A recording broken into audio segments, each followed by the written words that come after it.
So here we are, welcome back for part 2 of Weekly News Awareness. Now, again, observing how the Middle East is portrayed. Basically, Netanyahu in particular and the Israeli leadership has wanted the US to get involved against Iran for decades, over 30 years. And the right-wing press, why do they read the headlines? They box themselves in and listening to ex-Conservative MPs because the public chucked them out because they've left us with a massive hangover because of their partying and their mates and corrupt deals and fraud. It's disgusting. And they're in complete denial. Oh, don't look at me. And when you look at anti-Semitic attacks, it's terrible. I'm very much with those Jews who are anti-Zionists, who don't agree with genocide, because they realise that once you set a precedent for it, you're on a very, very, very slippery slope, because you're boxing themselves in. Where, I mean, legally, they're going about the law legally. The Palestinians have every right to fight back. They're suffering a pogrom.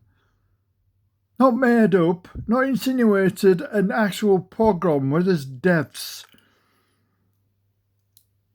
Because the Jewish settlers are zealots extremists who basically want the land for themselves. End game. Zero-sum game, which means there's only a winner and only a loser. And the Israeli government is backing up these settlers, the RDF, Israeli Defence Force. There's footage on YouTube where they're celebrating what they've done, destroying Palestinians'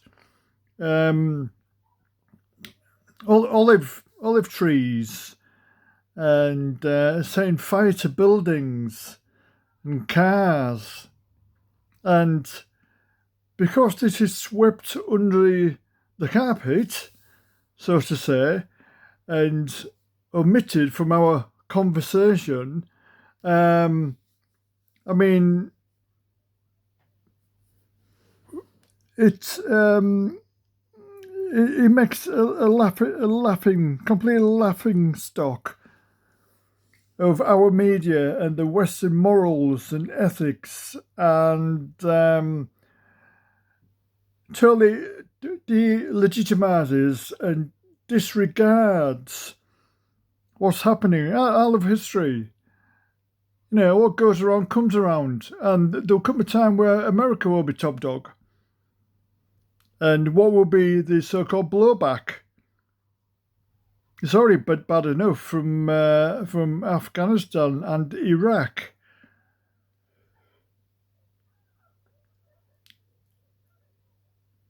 Trump especially wants America to be top dog.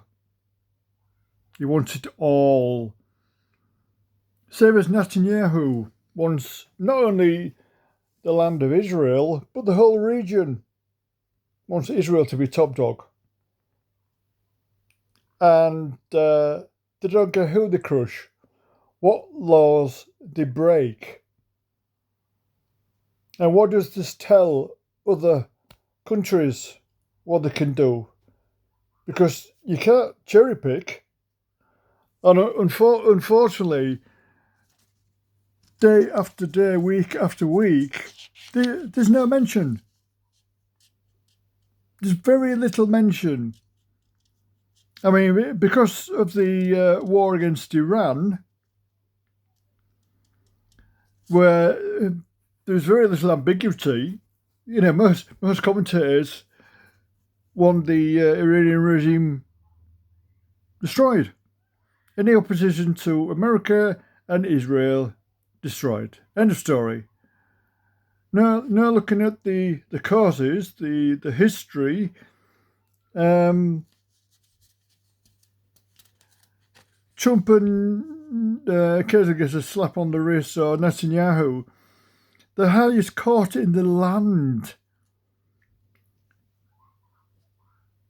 has Netanyahu and his accolades, ministers, finance and security ministers. They're conducting policies now that are illegal.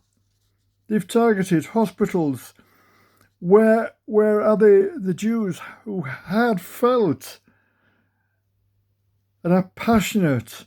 They want a better world, a better, safer Israel. And they wholeheartedly disagree with what's going on in Israel because it's become a nightmare of bloodshed. At least 70% agree with this constant state of war. And it's not just in Israel, the West Bank and Gaza, it's in southern Lebanon, southern Syria.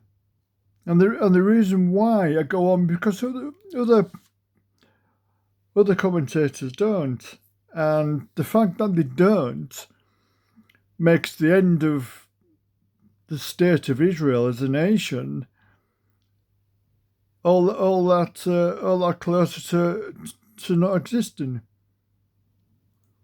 And to have the biggest club with the US, they think they can put a pistol to all the neighbours and make them do as they're told,